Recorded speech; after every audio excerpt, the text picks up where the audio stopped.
Қайырлы күн, құрметті тыңдарман. Бүгін сіздермен жыл мезгілдері туралы қызық ақпараттармен бөліспекпіз. Қай мезгілде тусаңыз, мінезіңіз соған сай болады дейді. Жылдың қай мезгілінде дүниеге келдіңіз? Соған сәйкес өзіңіз жайлы бірер қызықты ақпаратқа назар аударыңыз. Қыс айында туғандар өзінің туған күнін аса жақсы көрмейді. Махаббатқа құштар, сөйте тұра үлкен сезімді бастан кешуге қорқады. Ішкі әлемі қарама қайшылыққа толы. Бұл сыртқа айқын байқалады. Күрделі мәселе туғанда өзін қол-аяғы байлаулы адамдай дәрменсіз сезінеді. Өйткені көбіне жағдайды жақсарту үшін не істеуге болатынын білмейді. Мұқтаж жанға көмек қолын созуға әрдайым әзір. Әйткенмен, уақыт пен энергиясын неге басқалар үшін сарп ете беретінін өзі түсінбейді. Табиғатынан интроверт, алайда қарым-қатынастың қаншалықты маңызды екенін түсінгендіктен үнемі адамдармен араласуға талпынады.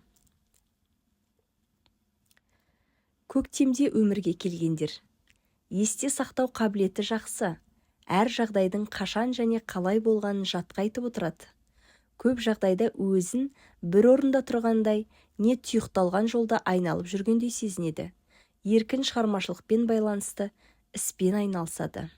Жабық кеңседе отыру, жұмыс кестесі туралы ойлаудың өзінен шошиды. Сұрақтар қойып соған жауап алғанда іздегенді жақсы көреді. Басқалардың өзін ерекше, маңызды, керекті, пайдалы сезінуіне оп-оңай жағдай жасайды. Сериал көргенді жаны сүйеді. Әртістердің шығармашылығы мен жеке өмірі жайлы көп нәрсе біледі. Дүние есігін жазда ашқандар. Басқалардың көңіл күйі өзгерістері сіз үшін маңызды, өйткені ол сізге де әсер етеді. Сәннен хабарыңыз бар, эстетикалық талғамыңыз биік, өтірік айтқанды суқаныңыз сүймейді. Тәтті өтіріктен ащы шындық артық деген ұстанымдасыз. Өзіңіз сенген нәрсе үшін соңына дейін күресесіз. Бір беткейсіз, бірақ орны мен шегін жөнін білесіз. Күздің тумалары. Қанша мойындағыңыз келмесе де, сіз өзгелердің пікіріне тәуелдісіз. Әуенді жақсы сезінесіз. Жақсы ырғақ пен нашар ыңылдауды ажырата аласыз. Бет жүзіңіздің мінсіз болғанын қалайсыз. Пайда болған әрбір бөртпе безеудақтармен күресіп, жеңбей тыңбайсыз. Ақшаны жақсы басқарасыз. Қарыз несие алғанды құптамайсыз. Ақша жинай аласыз. Әркімді ұната бермейсіз. Біреуді сүйсеңіз, құлай берілесіз.